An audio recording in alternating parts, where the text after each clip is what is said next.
18. Jerarquías de valores. El criterio definitivo del éxito. En resumidas cuentas, el músico debe tocar, el pintor debe pintar y el poeta debe escribir, si quieren vivir en paz consigo mismos. Abraham Maslow. Todo sistema completo, bien se trate de una máquina herramienta, de un ordenador o de un ser humano, hace ser congruente.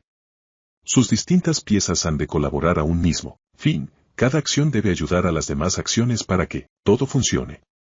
Si las piezas de una máquina quisieran funcionar simultáneamente en dos sentidos distintos, se perdería la sincronización y la máquina acabaría por romperse. Ocurre exactamente lo mismo con los seres humanos. Podemos aprender a producir los comportamientos más eficaces, pero si estos no aportan nada a nuestras necesidades y a nuestros deseos más profundos, si esos comportamientos obstaculizan otras cosas también importantes para nosotros, nos veremos en un conflicto interno y nos faltarán la congruencia o coherencia necesarias para el éxito pleno.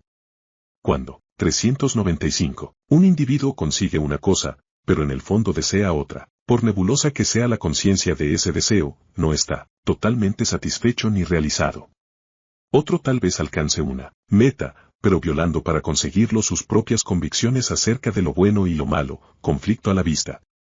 Para cambiar de verdad, avanzar y prosperar hemos de ser conscientes de las normas que nos aplicamos a nosotros mismos y a los demás. Es preciso saber cuál es nuestra verdadera medida, del éxito o del fracaso. De lo contrario, aunque poseyéramos todas las cosas del mundo seguiríamos sintiéndonos como si no tuviéramos nada. Tal es el poder de ese elemento crítico y definitivo al que llamamos valores. ¿Qué son los valores? Sencillamente, las creencias particulares, personales, individuales, que usted sustenta en relación con lo que le parece importante. Sus valores son sus sistemas de creencias sobre lo justo y lo injusto, lo bueno y lo malo. El psicólogo Maslow habla de los artistas, pero el argumento tiene validez universal. Nuestros valores son las cosas hacia las cuales hemos de tender necesariamente, de lo contrario, no nos sentimos plenamente realizados. La sensación de congruencia, de armonía y unidad personal con uno mismo deriva del sentimiento de estar realizando nuestros valores a través de nuestro comportamiento real. Incluso determinan aquello de lo que huiremos. Rigen todo nuestro estilo de vida, determinan cómo reaccionaremos ante cualquier experiencia vital dada. Vienen a ser como el sistema operativo de un ordenador.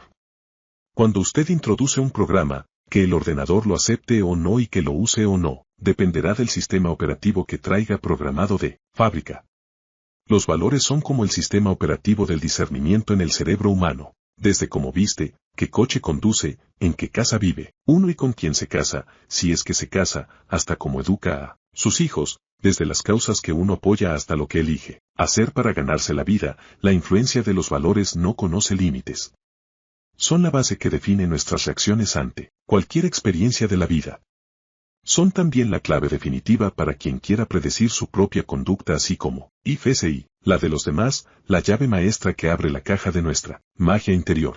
Siendo así, de donde proceden esas instrucciones tan poderosas acerca de lo justo y lo injusto, lo bueno y lo malo, lo lícito y lo ilícito? Puesto que los valores son creencias concretas, de fuerte contenido emocional y vinculadas, deben proceder de las mismas fuentes que comentábamos en el capítulo sobre las creencias en general. El medio ambiente desempeña cierto papel, empezando desde la infancia.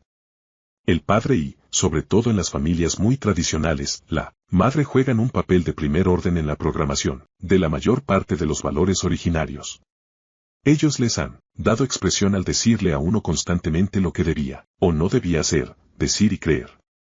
Si uno aceptaba los valores de ellos, recibía la recompensa y era un buen chico o chica. Si los rechazaba, llovían reconvenciones y uno era una mala pieza. En algunas familias, si persistía en rechazarlos recibía un castigo. En realidad, la mayor parte de nuestros valores han sido programados por medio de esa técnica de premios o recompensas y castigos. Cuando crecimos un poco más, encontramos en el grupo de los compañeros otra fuente de valores. La primera vez que habló usted con los chicos de la calle tal vez descubrió que ellos tenían valores distintos de los suyos. Usted no tardó en mezclar los de ellos con los suyos, o quizá modificó los propios, porque de no hacerlo le habrían zurrado o, peor aún, no le habrían admitido en sus juegos. En el curso de su vida, usted ha ido creándose nuevos grupos de compañeros, ha aceptado nuevos valores, o los ha adaptado, y ha implantado los suyos en otras personas. En su vida habrá tenido además héroes, o tal vez antihéroes, y como admiraba su conducta, procuraba emularla tal como la veía. Muchos jóvenes se inician en las drogas porque sus héroes, aquellos cuya música idolatran, dan muestras de apreciar las drogas.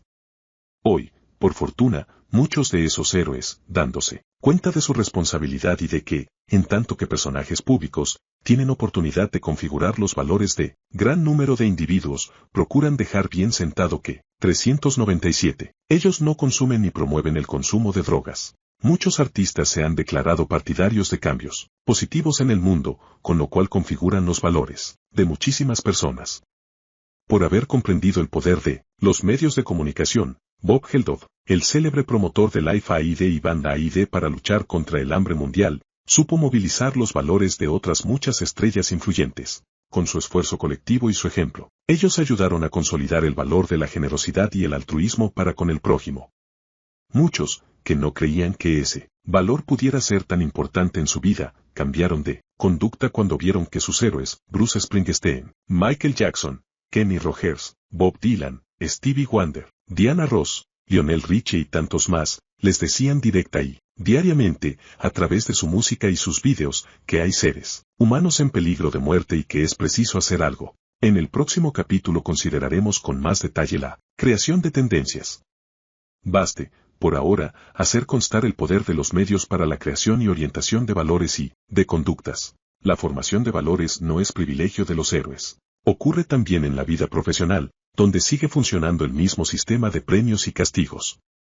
Cuando uno trabaja por cuenta ajena, si quiere progresar dentro de la empresa tendrá que asumir algunos de los valores de ella. Si no comparte usted los valores de sus superiores, es posible que se le cierre el camino de los ascensos. Además, y para empezar, si no comparte los valores de la empresa nunca llegará a sentirse a gusto en ella.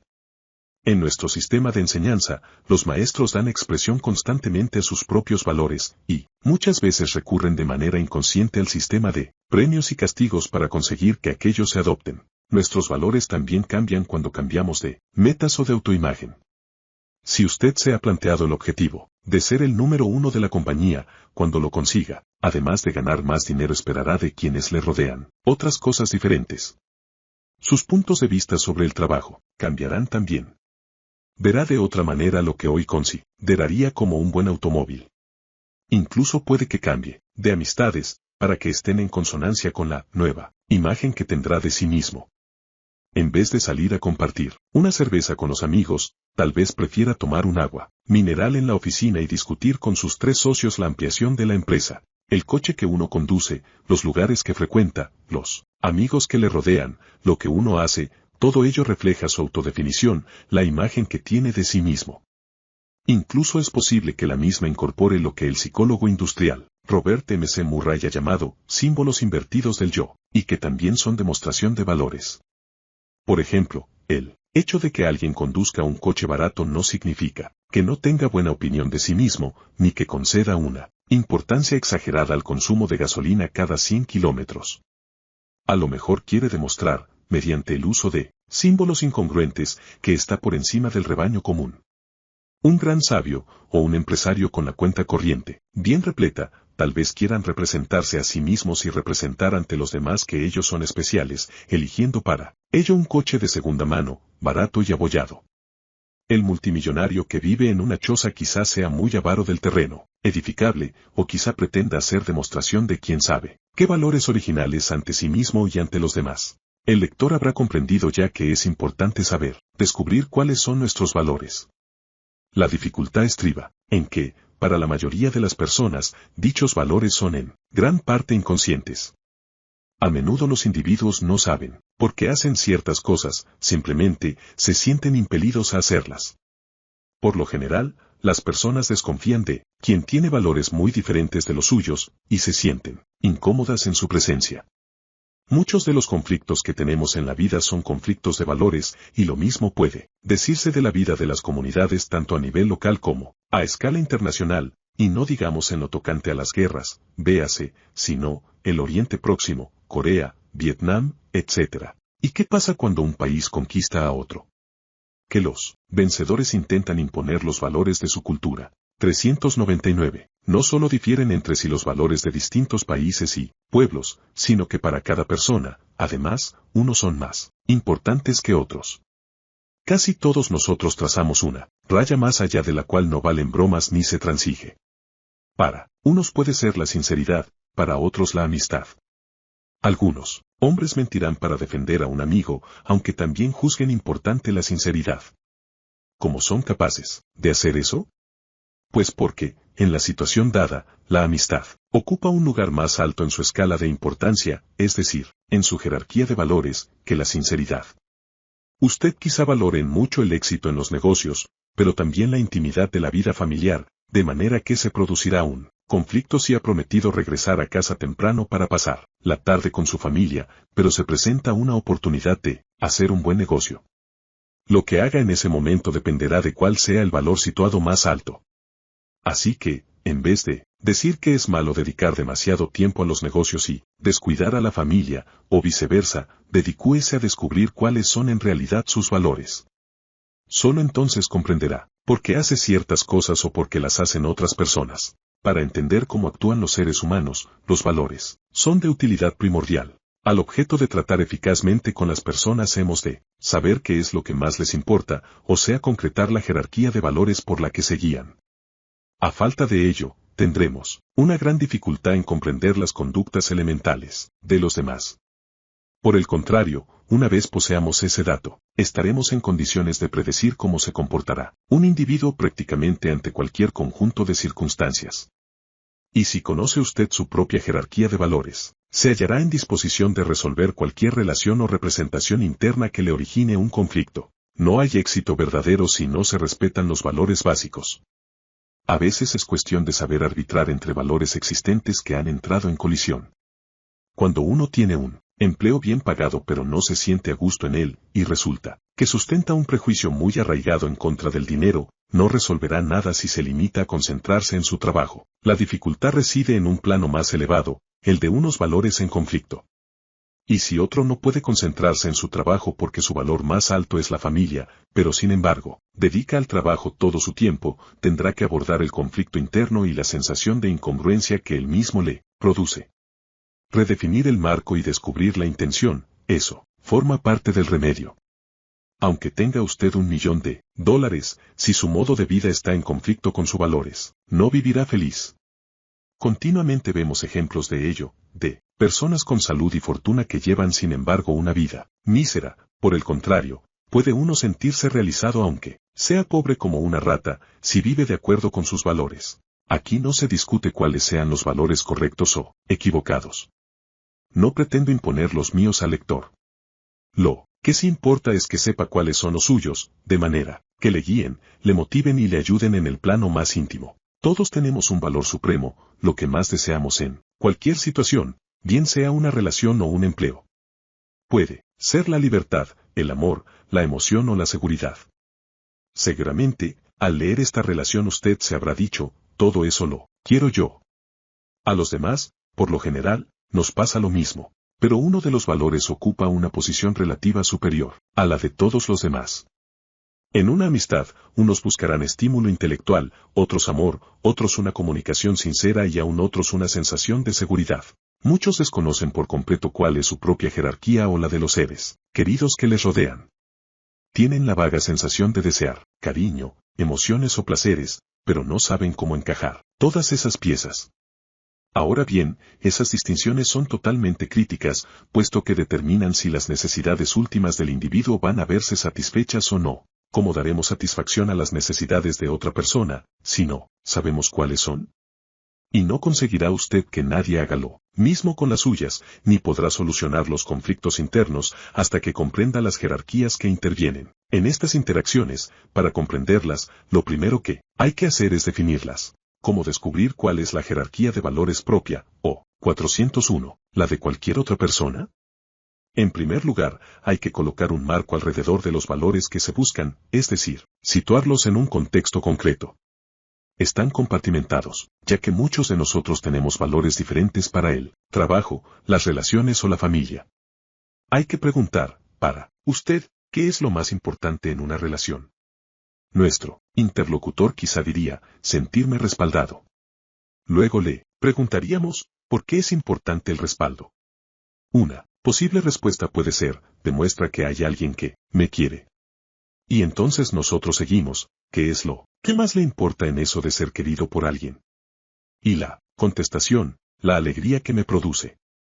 Mediante la repetición incesante de la pregunta, ¿qué es lo más importante?, empezará a definirse la lista de valores. Para entender luego con claridad cuál es la jerarquía de los mismos para esa persona, basta con tomar la lista de conceptos y compararlos entre sí. Pregunte, ¿qué es más importante para usted, sentirse respaldado o sentir alegría? Supongamos que la contestación fuera, sentir alegría, evidentemente, esta figura más arriba en la jerarquía de valores. A continuación preguntaríamos, ¿qué es más importante para usted, sentir alegría o sentirse amado? Si la respuesta vuelve a ser, sentir alegría, evidentemente hemos dado con el valor más alto de los tres que estamos comparando. Preguntemos ahora, ¿qué es más importante para usted, sentirse amado o sentirse respaldado? Su interlocutor quizá le mire con extrañeza y diga, las dos cosas son importantes. Insistiremos, sí, pero ¿qué le parece más importante, que alguien le quiera, o que alguien le respalde? Quizá diga, bueno, pues considero más importante que alguien me quiera. Así sabremos, que después de la alegría su valor más importante es el amor, y luego viene el respaldo. Esto puede hacerse con una lista de cualquier longitud, hasta saber lo que es más importante para una persona y la ponderación relativa de los demás valores. Nuestro interlocutor del ejemplo anterior apreciaría una relación aunque no se sintiera respaldado a través de ella. Para otro, sin embargo, el respaldo puede ser incluso más importante que el amor y quizá le sorprenda saber que muchas, 40, personas piensan así. Esta otra persona no creería que alguien la quisiera si no le respaldaba incondicionalmente, para ella no sería suficiente con sentirse amada, si no creyera poder contar con ese respaldo. Algunos individuos, antes que tolerar la transgresión de sus valores, prefieren abandonar una relación. Por ejemplo, si el valor número uno de una persona es el respaldo, y no se siente respaldada, quizá ponga fin a esa relación. En cambio, otro para quien ese valor ocupase el tercero, el cuarto o el quinto lugar, siendo el amor lo primero, no abandonará la relación pase lo que pase, mientras se sienta amado. Estoy seguro de que el lector no tendrá ninguna dificultad en hacer una relación de las cosas que más le importan en una relación íntima. He aquí algunas sugerencias. Amor, éxtasis, comunicación mutua, respeto, diversión, progreso personal, respaldo, desafío, creatividad, belleza, atracción, unidad espiritual, libertad, sinceridad. Estos no son, ni mucho menos, todos los valores importantes que existen. Para usted quizás haya otros más importantes que los relacionados aquí. Si se le ha ocurrido alguno, escríbalo en esta página sin dudarlo. Ahora clasifíquelo según sus prioridades, asignando el número 1 al que le sea más importante y el 14 al que lo sea menos. 403. ¿Se le hace difícil?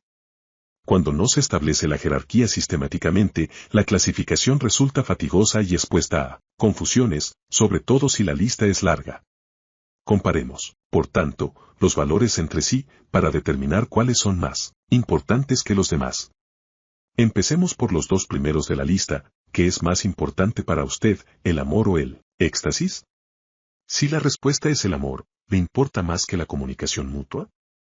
De esta manera recorremos la lista completa para ver si aparece algo que nos parezca más importante que el valor que habíamos situado en el primer lugar. En caso contrario, aquel es la cima de la jerarquía. Pasamos entonces a la palabra siguiente de la lista. ¿Qué significa más para usted, el éxtasis o la comunicación mutua? Si la respuesta es el éxtasis, hay que continuar lista abajo para comparar con las palabras siguientes.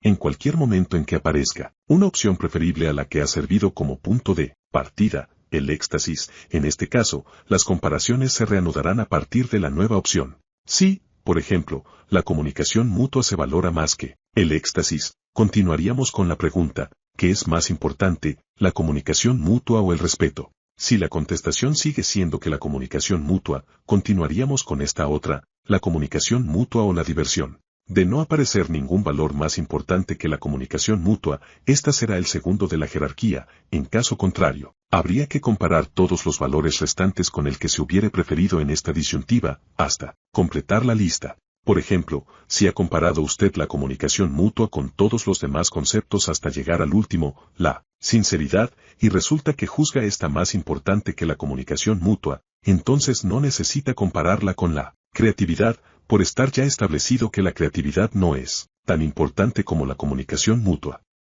Es decir que, habiendo establecido que la sinceridad es más importante que, el Robbins Research Institute comercializa un programa de ordenador que detecta metaprogramas y jerarquías de valores. La comunicación mutua también lo será más que la creatividad, y que todas las demás nociones que antes quedaron por debajo de la comunicación mutua, y ya no es necesario recorrer toda la lista.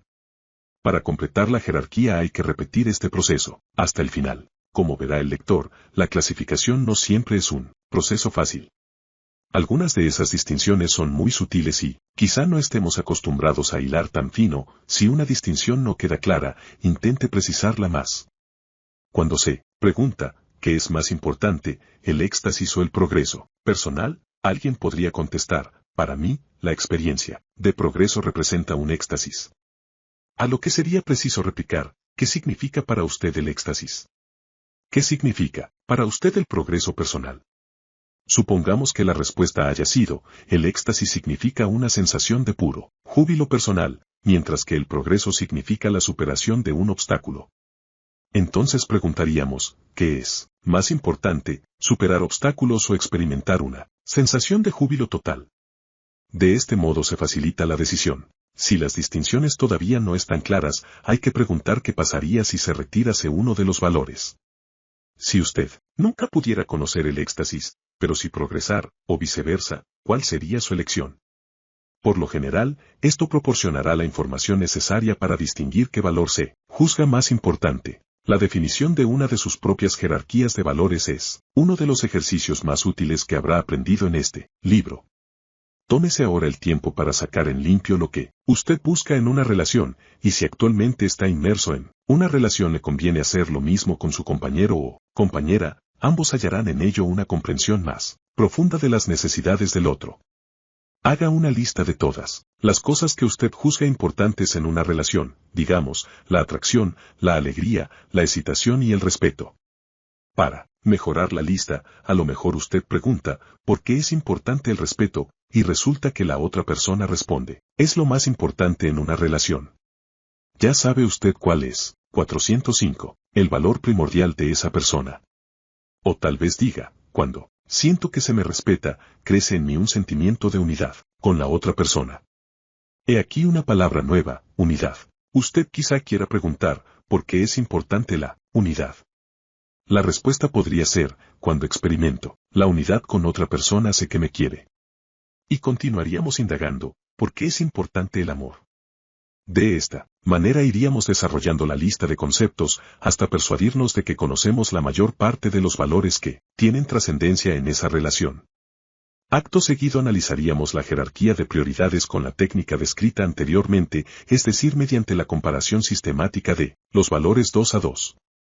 Vea si la clasificación obtenida le parece congruente. Después de haber creado una jerarquía de valores concernientes a sus relaciones personales, procure hacer lo mismo con su ambiente de trabajo. Sitúese en su contexto laboral y pregúntese, ¿qué importancia tiene el trabajo para mí? Tal vez sea su creatividad. La pregunta inmediata es, naturalmente, ¿por qué es importante la creatividad? Y, una posible respuesta, cuando manifiesto mi creatividad, para mí es lo mismo que progresar en el aspecto personal. ¿Por qué es importante progresar en lo personal, etcétera? Si usted es un padre de familia, haga lo mismo con sus hijos. Cuando haya descubierto lo que verdaderamente les motiva, tendrá en sus manos una herramienta preciosa para cumplir, con mayor eficacia sus deberes de padre. ¿Qué ha descubierto a través de todo esto? ¿Qué opina de la lista que ha redactado? ¿Le parece que refleja la verdad? En caso contrario, siga introduciendo comparaciones adicionales, hasta que sea satisfactoria. Muchos se sorprenden cuando descubren sus valores más preciados. Ahora bien, el adquirir conciencia de la propia jerarquía de valores permite llegar a entender mejor lo que uno hace. En las relaciones personales, o en el trabajo, desde el momento en que uno sabe cuáles son sus valores, puede conceder prioridad a la manifestación de lo que le importa más, concentrando sus energías en conseguirlo. Sin embargo, no basta con elaborar una jerarquía. Como veremos más adelante, bajo las mismas palabras las personas entienden cosas muy diferentes.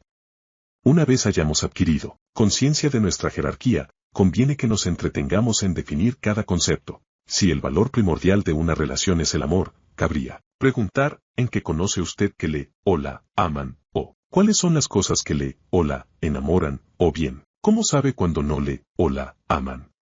Este género de precisiones debe aplicarse por lo menos a los 4 primeros conceptos de la lista, ya que la palabra amor, aisladamente, puede significar para uno docenas de cosas diferentes y merece la pena descubrir cuáles son.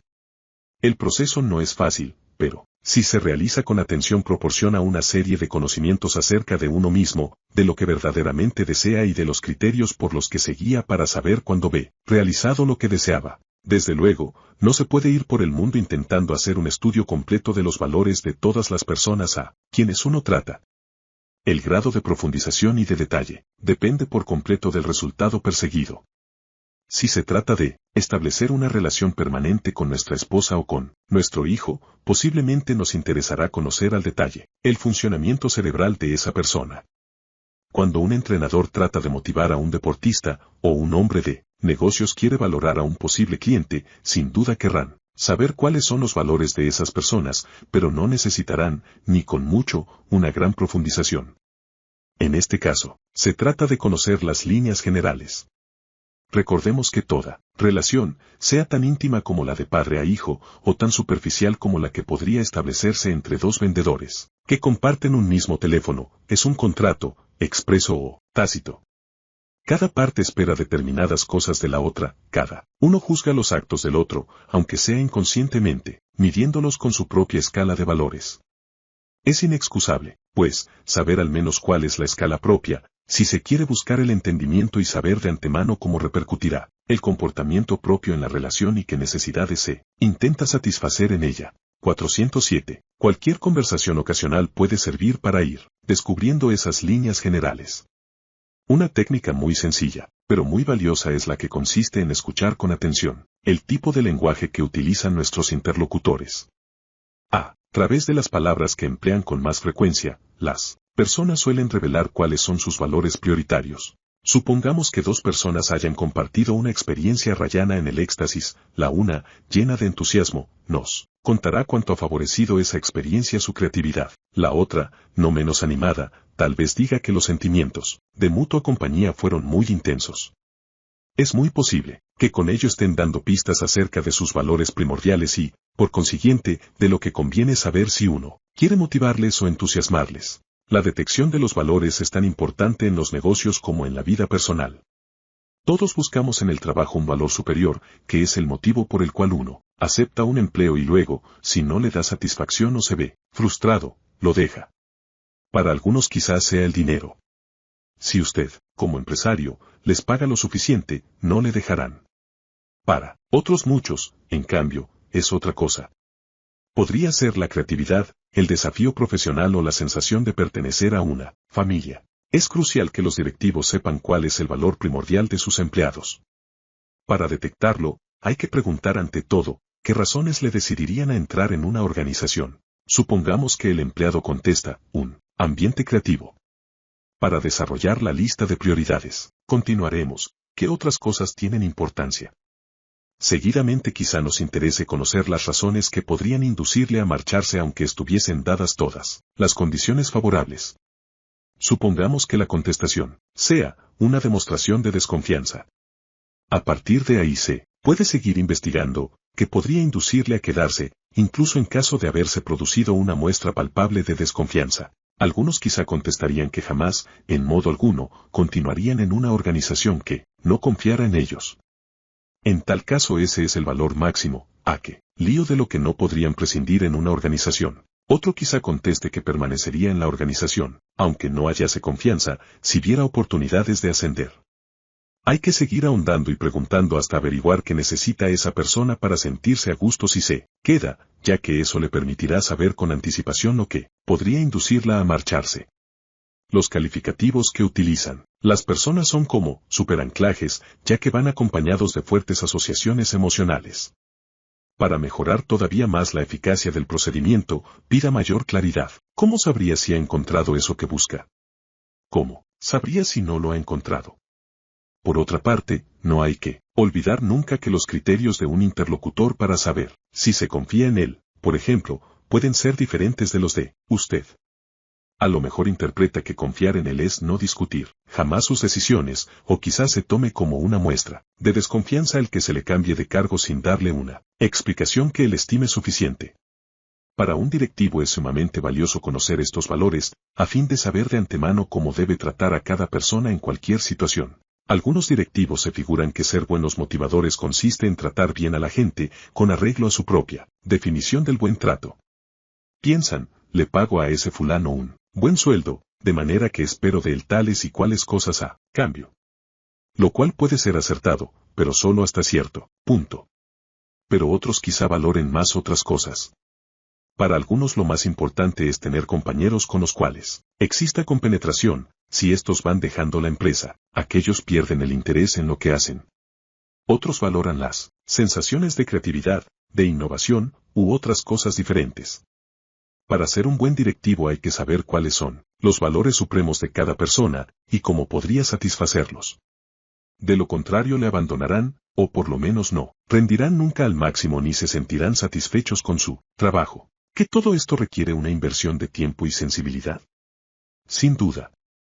Ahora bien, si aprecia a las personas que, 409, colaboran con usted, merece la pena, tanto en su propio interés como en el de ellas. No olvide que los valores tienen un poder emocional tremendo.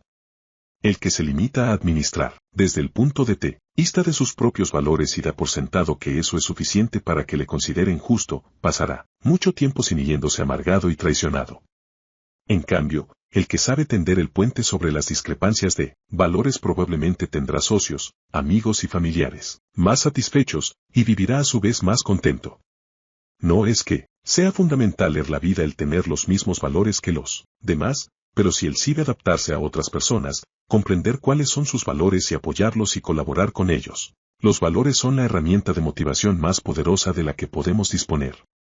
Si desea cambiar un hábito perjudicial, podrá lograrlo muy pronto si consigue asociar la continuidad de ese cambio con algún valor elevado.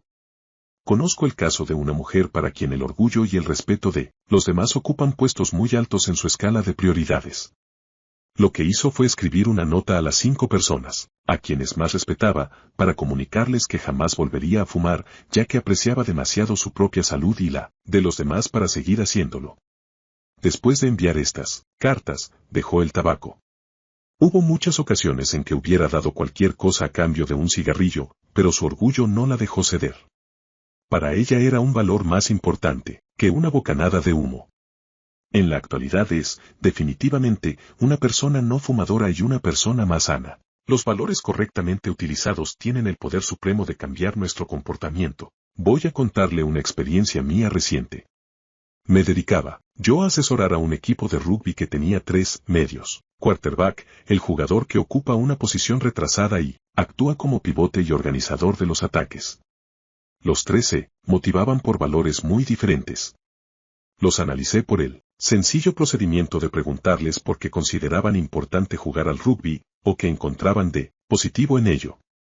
El primero dijo que era un medio para honrar a su familia y glorificar a Dios y a Jesucristo, nuestro Sal 410. Bade, el segundo dijo que le gustaba el rugby como manifestación de fuerza, de superación de las propias limitaciones, de afán de victoria y de mostrarse mejor que los demás. Esos eran sus valores principales. El tercero era un chico de los barrios bajos que no hallaba en el rugby ningún valor especial. Cuando le pregunté, ¿por qué es importante jugar al rugby?, no supo qué contestar. Resultó que seguía una estrategia de distanciamiento, se trataba de huir de cosas como la pobreza y un ambiente familiar deprimente, y no tenía una sensación clara de lo que significaba el deporte para él. Es evidente que, para motivar a esos 3 jugadores, las tácticas a emplear tendrían que ser bien distintas. Al primero, el que dijo que sus valores eran honrar a Dios y a la familia, no se le motivaría reiterándole la importancia de machacar al contrario y hacerle morder el polvo, ya que con ello posiblemente se le crearía un conflicto a quien solo había visto en él juego valores positivos y no la violencia ni la negatividad. Al segundo no le haría efecto un sermón acerca de cómo glorificar al Señor y enorgullecer a sus parientes, ya que no era esa su razón principal para ser deportista. Con el tiempo resultó que el más dotado era el tercero, pero empleaba peor sus recursos que los otros 2. A los entrenadores les resultaba difícil motivarle porque no tenía unos valores bien definidos, nada hacia lo cual tender o de lo cual apartarse. En este caso se vieron obligados a buscar un valor asumido por él en otro contexto, como el amor propio, y transferirlo al contexto del juego. En una ocasión se lesionó antes del partido, pero se logró motivarle para que acudiera a animar a su equipo, luego se recuperó y desde entonces los entrenadores siempre tuvieron un medio para estimularle. El funcionamiento de los valores es tan delicado y complejo como todas las demás cosas que hemos venido tratando en este libro. Recordemos que cuando utilizamos palabras, usamos un mapa, y que el mapa no es el terreno. Si yo le digo que tengo hambre o ganas de dar una vuelta en coche, usted aún no dispone para guiarse, es decir, para entenderme, de otra cosa que un mapa. Tener hambre es estar 411, puesto para una gran comilona, o para tomar un bocadillo. La noción que tiene usted de un coche podría referirse a un utilitario, o un sedán lujosísimo. No obstante, el mapa se aproxima lo suficiente, la equivalencia compleja de usted se parece lo bastante a la mía como para que no tengamos demasiada dificultad en comunicarnos. El de los valores es el mapa más sutil entre todos, de tal manera que cuando yo le digo a usted cuáles son mis valores, usted opera con el mapa, de un mapa. El de usted, su equivalencia compleja de cada valor, puede ser muy diferente del mío. Si usted y yo decimos que la libertad es nuestro valor principal, eso podría dar lugar a una relación y a un entendimiento entre los dos, porque ambos deseamos la misma cosa y estamos motivados en la misma dirección. Pero no es así de sencillo. Para mí la libertad puede significar hacer todo lo que quiera, cuando, donde, con quien y siempre que quiera.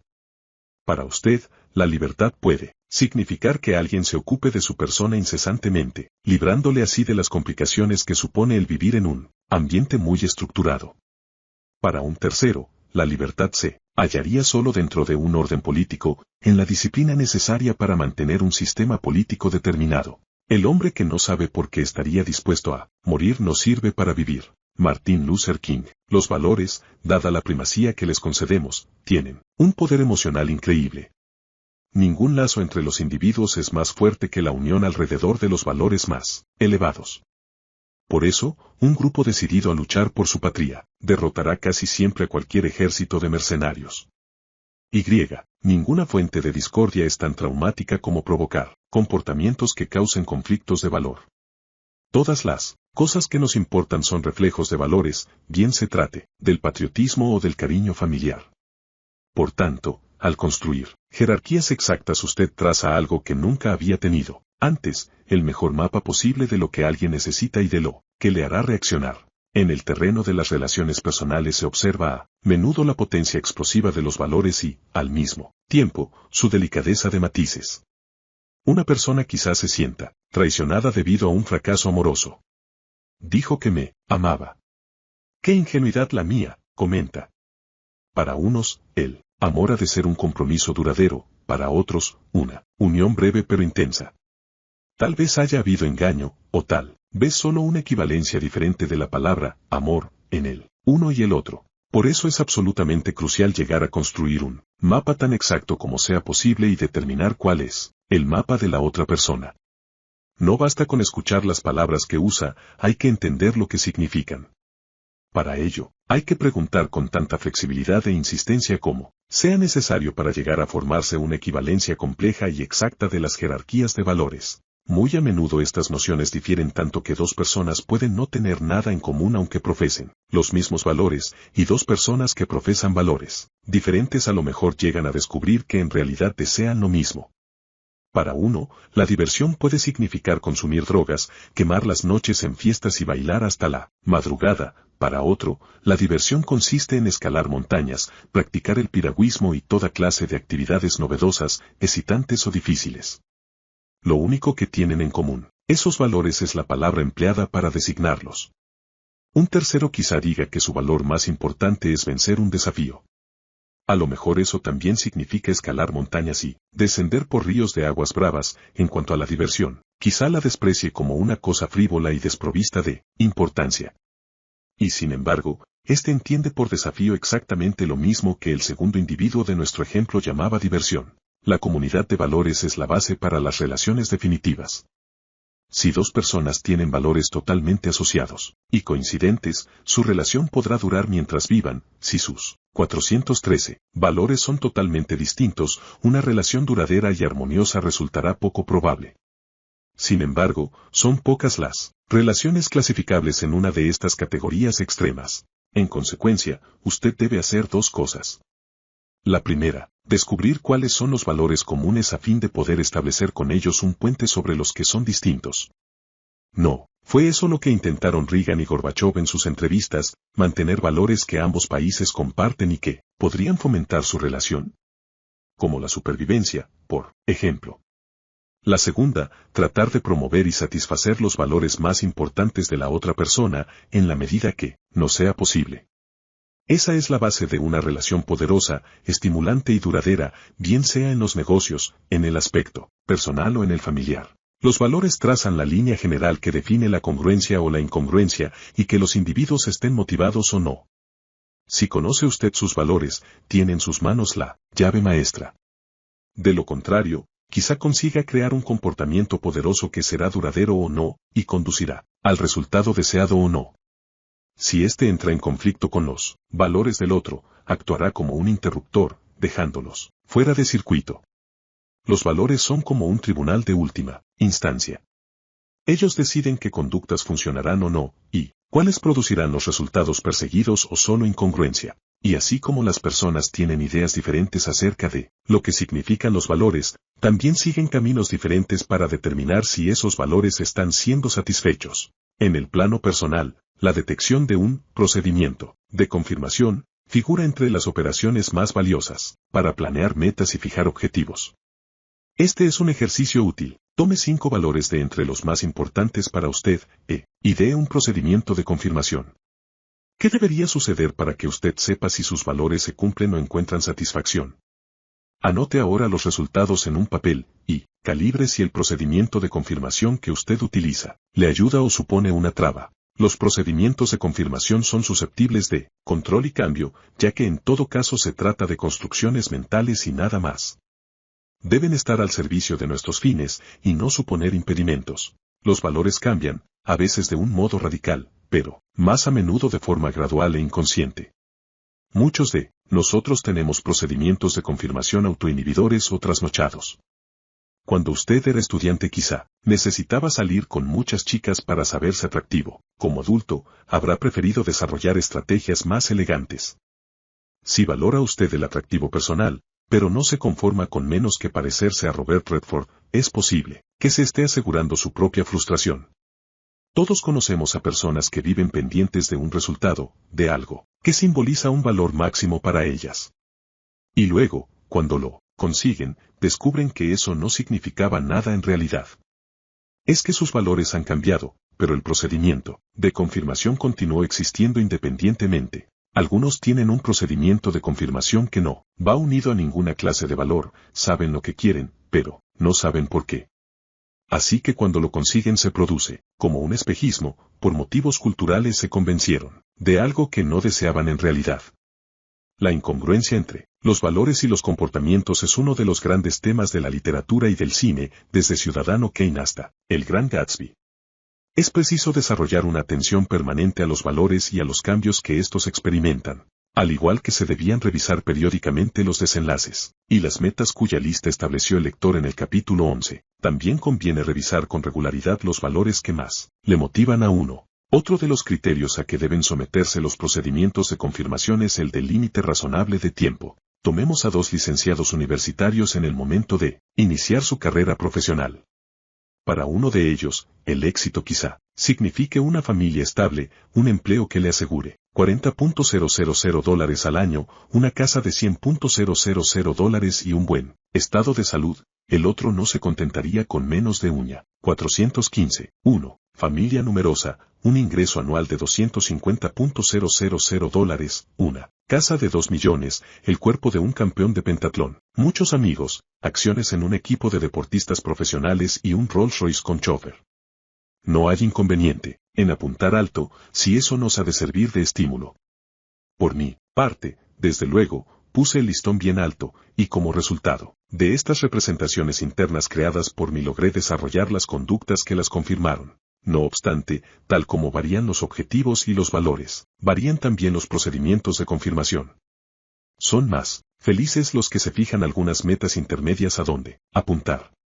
Algunos se motivarán plenamente con la ambición de tener un cuerpo de atleta, la casa de 2 millones, el club deportivo y el Rolls Royce. Otros preferirían plantearse, primero el éxito en una carrera de 10.000 metros, o en sanear definitivamente sus hábitos dietéticos, o en comprarse una bonita casa de $100,000, o en fundar una familia feliz. Después de obtener esos resultados pensarían en proponerse otros nuevos. Nada nos impide abrazar aquella otra visión, más opulenta, pero quizás sea más satisfactorio ir culminando las fases intermedias. Otro aspecto de los procedimientos de confirmación es su especificidad. Si uno valora el romanticismo, podríamos decir que su confirmación sería tener unas relaciones afortunadas con una mujer atractiva y enamorada. Ese es un desenlace razonable y que vale la pena perseguir. Incluso es posible que uno tenga una imagen bastante definida del aspecto y la personalidad que prefiere. Bien. Para otro, el procedimiento de confirmación estaría en tener una aventura tempestuosa, con una rubia de ojos azules tipo conejito de Playboy, con un busto increíble, un piso de propiedad en la Quinta Avenida de Manhattan y una cuenta corriente de 6 cifras. No se conformaría con menos de esas submodalidades. Pues, bien, no hay nada de malo en tener un objetivo, pero nos exponemos a muchas frustraciones y asociamos nuestros valores a una imagen demasiado concreta, pues con ella descartamos el 99% de las personas, las cosas o las experiencias que podrían satisfacernos. No digo que no se pueda alcanzar un resultado así en la vida, usted puede, por supuesto. Con algo más de flexibilidad en su procedimiento de confirmación, sin embargo, le será más fácil lograr sus auténticos deseos o valores. Todo lo dicho hasta aquí ya unido por un hilo común, la importancia de la flexibilidad.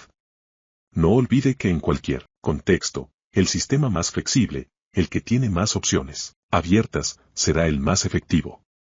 Es absolutamente crucial tener en cuenta que los valores ostentan la primacía para nosotros, pero que nos representamos dicha primacía a través de los procedimientos de confirmación que adoptamos.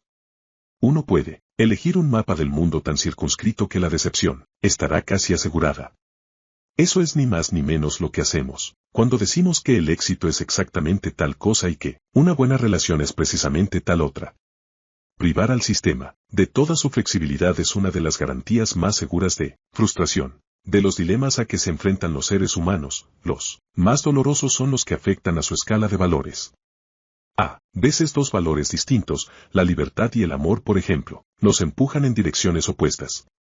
La libertad quizás signifique poder hacer lo que uno quiera en cualquier momento, el amor puede significar una obligación para con una sola persona.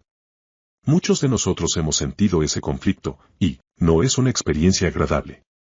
En cualquier caso, es de importancia capital que conozcamos cuáles son nuestros valores más altos, de manera que las líneas de conducta que elijamos estén de acuerdo con ellos.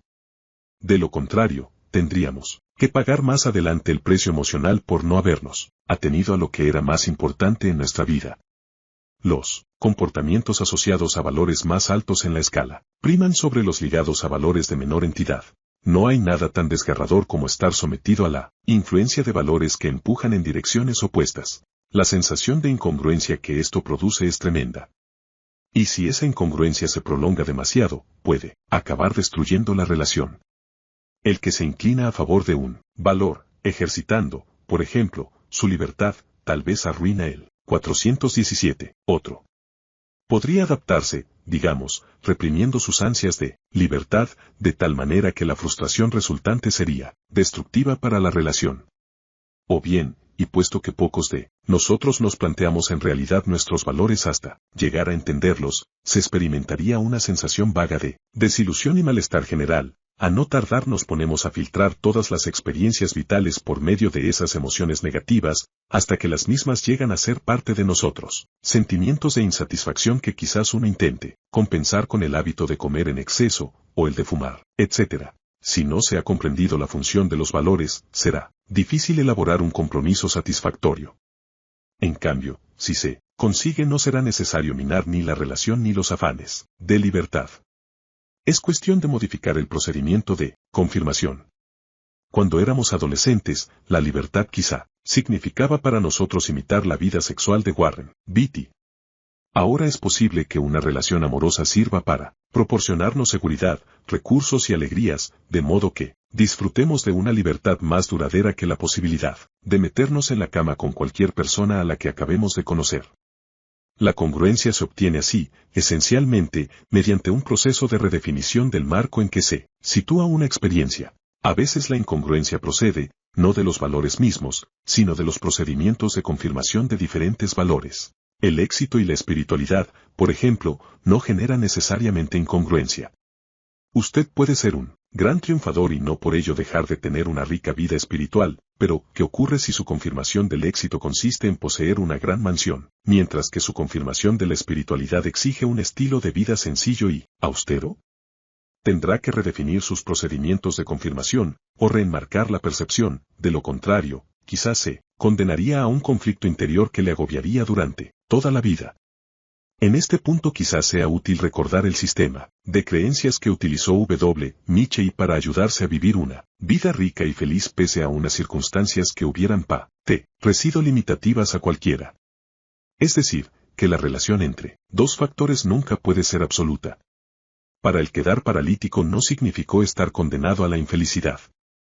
Tener mucho dinero no significa estar cerrado a las cosas del espíritu, como tampoco el vivir con austeridad es necesariamente una garantía de espiritualidad.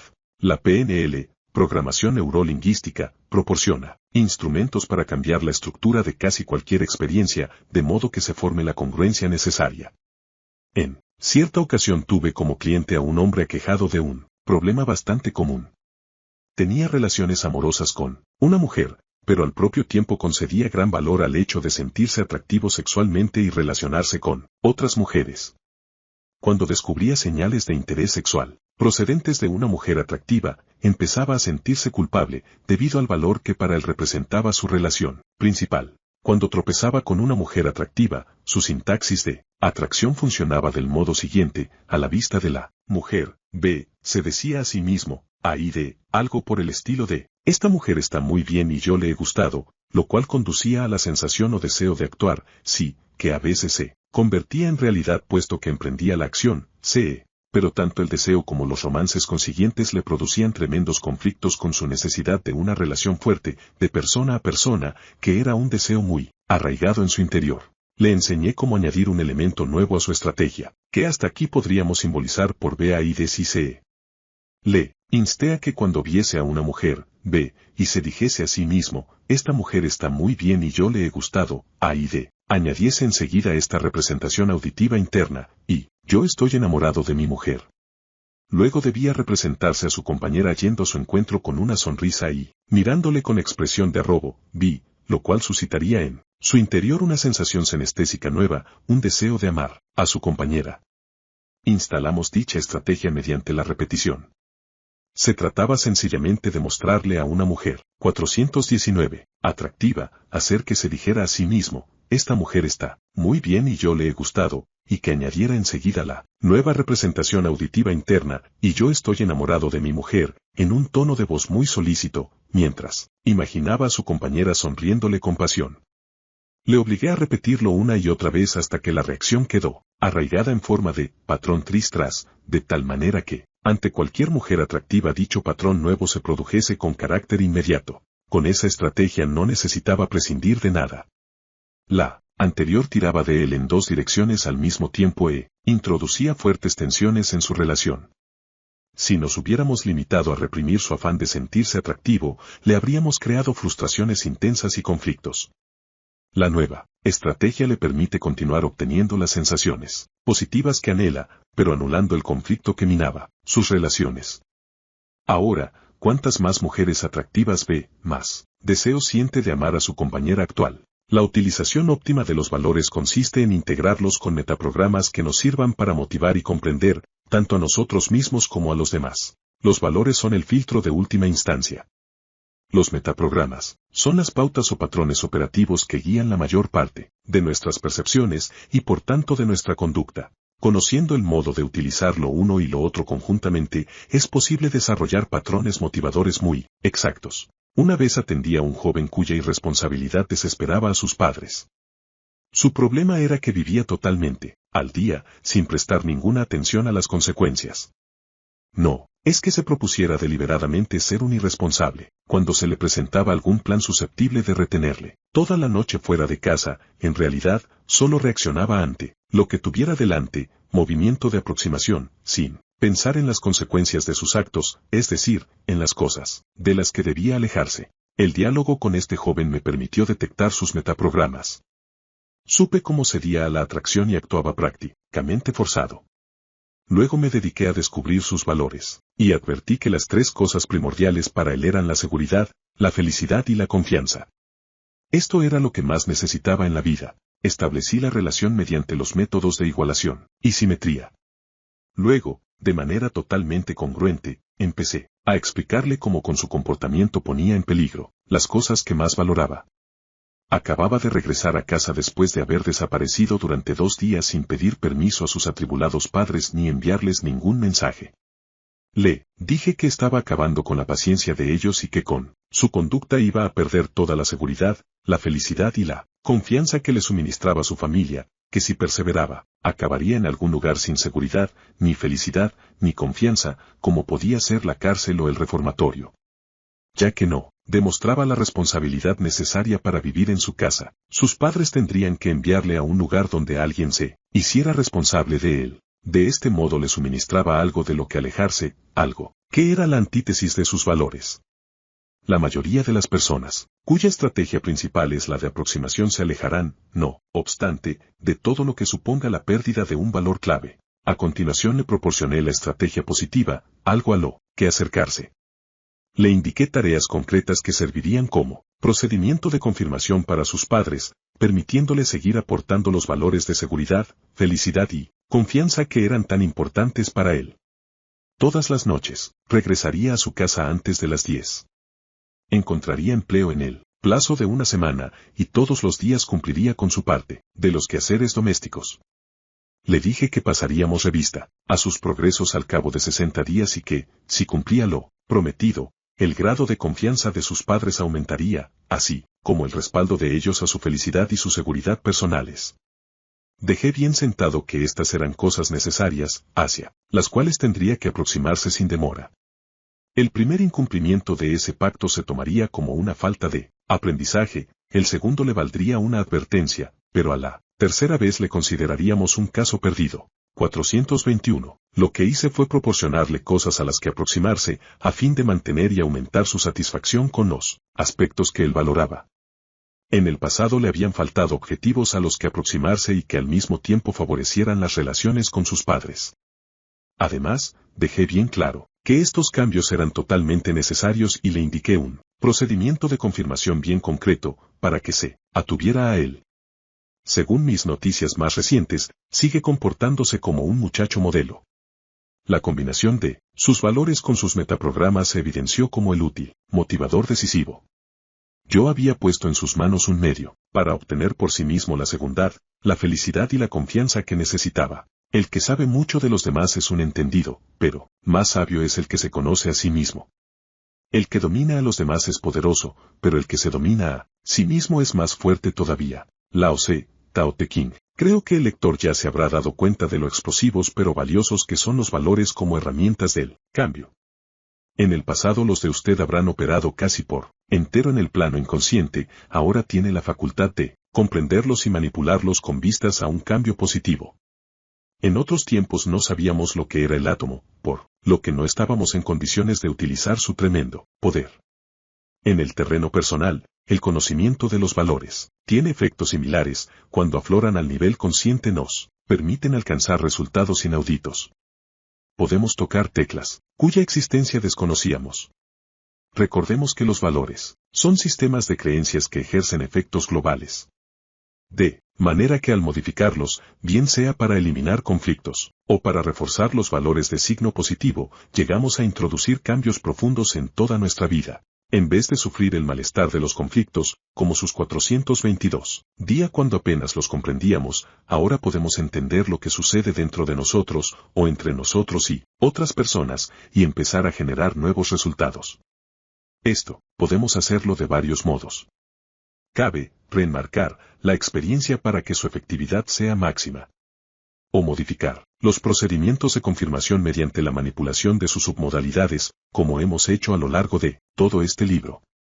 A menudo, cuando hay un conflicto entre valores, la verdadera contradicción está entre distintos procedimientos de confirmación. Podemos atenuar la imagen y el sonido hasta conseguir que el conflicto sea imperceptible. En algunos casos, incluso tenemos la posibilidad de cambiar los valores mismos. Si hay alguno que usted desearía ver figurar en un escalón más alto de la jerarquía, cambie sus submodalidades de manera que se asemeje más a los valores prioritarios. En la mayoría de los casos es mucho más fácil y eficaz trabajar con las submodalidades, ya habrá visto que esa técnica es muy poderosa. De este modo, usted varía la importancia relativa de los valores al modificar la representación de los mismos ofrecida al cerebro. Tomemos como ejemplo el caso de un cliente mío, cuyo valor número 1 era la utilidad. El amor ocupaba el escalón número 9. Como es fácil imaginar, semejante jerarquía no le creaba muchas relaciones con otros seres humanos, pese a su abundante actividad. Hallé que se representaba ese valor primordial, la utilidad, como una imagen a gran tamaño, corrida a la derecha, muy brillante y asociada con un tono característico. Después de compararla con su modo de representarse un valor mucho menos significativo para él, el amor, una imagen pequeña, en blanco y negro, en un lugar más bajo, oscura, escasamente contrastada y desenfocada, mi tarea se redujo a configurar las submodalidades del valor, menos apreciado a semejanza de las del más apreciado, y viceversa, estabilizándolas por medio del llamado patrón Tristras en sus nuevas posiciones. Así cambiamos su percepción de estos valores. La jerarquía quedó modificada y el amor pasó a ser su valor principal. Esto alteró radicalmente su manera de percibir el mundo y las cosas que más le importaban. 423. También el estilo de su actuación cambió con carácter permanente. Cambiar la escala de valores de un individuo puede traer consecuencias de mucho alcance sin que ello se advierta en seguida.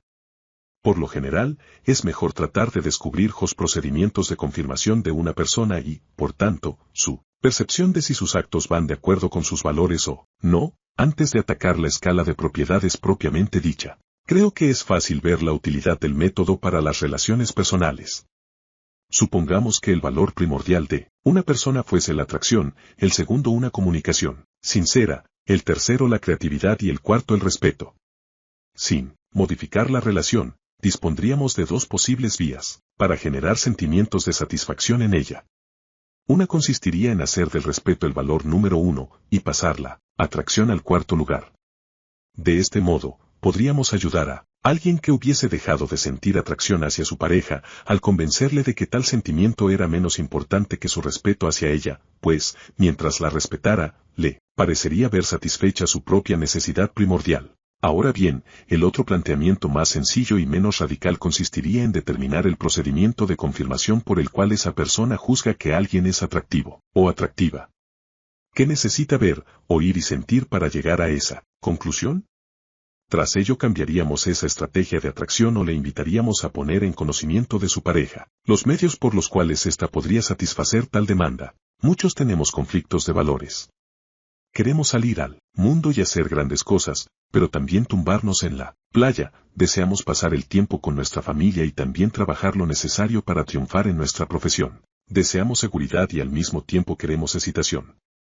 Cierta medida de conflicto es inevitable, puesto que enriquece la vida y le da consistencia. El problema se plantea cuando son valores básicos los que tratan de llevarnos a direcciones diferentes. Cuando haya terminado la lectura de este capítulo, considere su propia jerarquía de valores y sus procedimientos de confirmación, a fin de averiguar la naturaleza de sus conflictos. Conocerlos bien es el primer paso para resolverlos. Los valores son tan primordiales para la sociedad como para los individuos.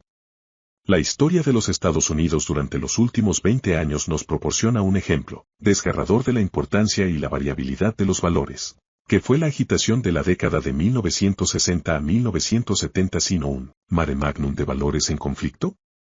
De pronto, un sector numeroso y significativo de la sociedad proclamó ideales que chocaban radicalmente con los del conjunto de esa sociedad.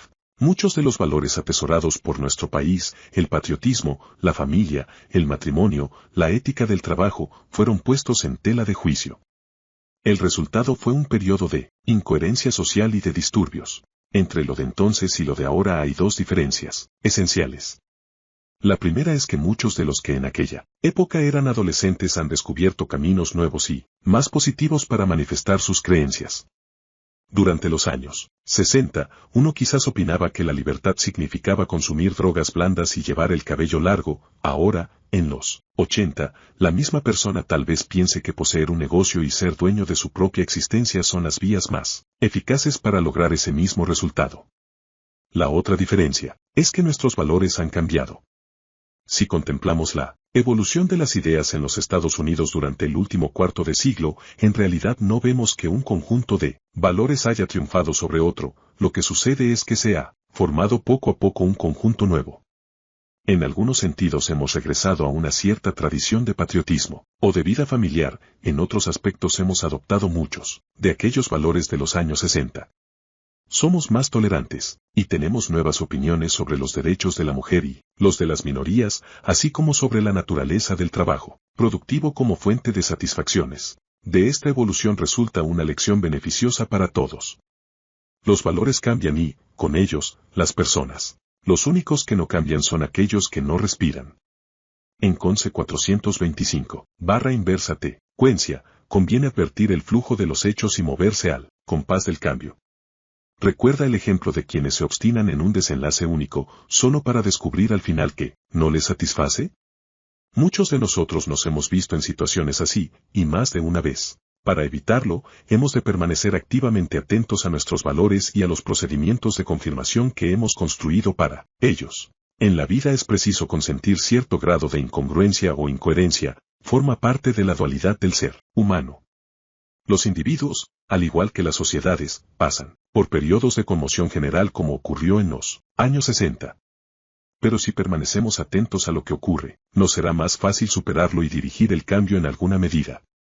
Si advertimos la incongruencia pero no sabemos comprenderla, a menudo emprenderemos acciones equivocadas. Nos pondremos a fumar, a beber, a intentar todo eso que uno hace para aliviar la frustración del que no entiende nada. Queda dicho que el primer paso para vencer los conflictos entre valores es entenderlos.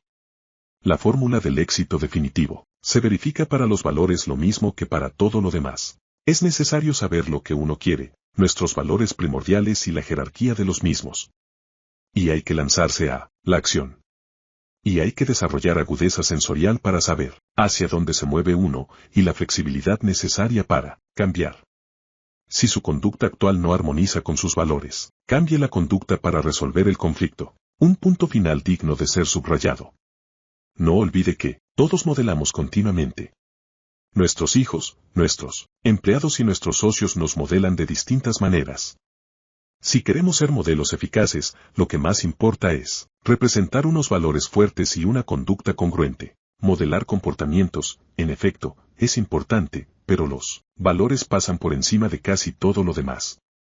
Si propugna uno la responsabilidad, mientras que su vida es un ejemplo de infelicidad y de confusión, los que le contemplan como un modelo asociarán la idea de la responsabilidad con la de la infelicidad confusa, si propugna la responsabilidad y su vida, refleja animación y alegría, usted suministra un modelo congruente que asocia la responsabilidad con la alegría. Piense en las personas que más le hayan influido en su vida. Es probable que sean las mismas que le han suministrado los modelos más eficaces y más congruentes. Son las personas cuyos valores y conductas presentaban los modelos más vibrantes y emotivos del triunfo. Las fuerzas motivadoras más poderosas de la historia, los libros sagrados como la Biblia, apenas tratan de otra cosa que de valores. Las historias que narran, las situaciones que describen, son modelos que han enriquecido las vidas de muchos habitantes de este planeta al conferir un poder inmenso a sus valores. Descubrir los valores de los demás es cuestión, sencillamente, de averiguar lo que juzgan más importante. Sabiendo eso, usted conocerá mejor no solo las necesidades de ellos, sino también las suyas propias.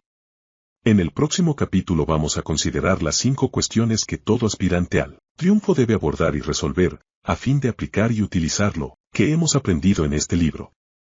Yo las llamo 427, 19, las 5 claves de la riqueza y del éxito.